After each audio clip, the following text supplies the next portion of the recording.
right, we have talked a great deal about the Riverside County animal shelters, especially the one here in the Coachella Valley. David Kirk has been keeping an eye on this for years. He joins us tonight. David, thank you for coming on the show. Thank you for having me on. Okay, they tell us one thing. Are they telling us the truth?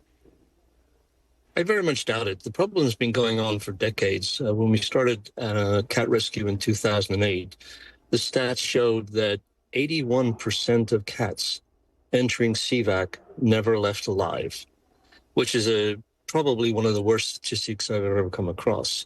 Last year, Best Friends announced Riverside County as the shelter system that killed the most animals in the country, not just the state. And when I start delving into the stats that they keep, I recently had some with the Freedom of Information Act request. It showed that, for example, there was some kittens that died 2 years before they were born.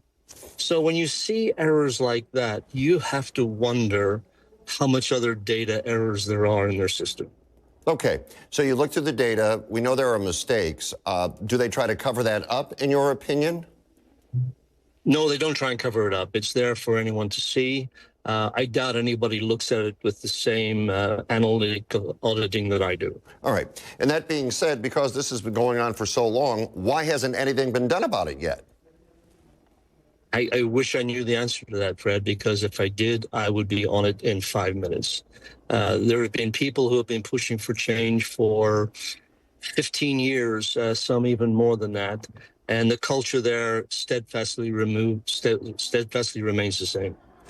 David, it's been reported they have a budget of $39 million a year. Have you been able to confirm that? I've seen reports that show it. I don't think it's the current budget. I think it's the proposed budget. The last budget that I pulled from the Riverside County website showed $31 million. The strange thing is their budgets seem to be growing at 20% a year over the last 2 or 3 years. That's about 4 to 5 times inflation. So I'm not quite sure what the county or the individual cities are getting for their money. Right. I was going to say, if the budget's growing, okay, we should be able to do more. What you're saying is they're doing nothing or maybe even less than what they did, but now they have more money. Correct. And in fact, their stated intent is to reduce intake. And I might point out that the way they're doing that is absolutely incorrect.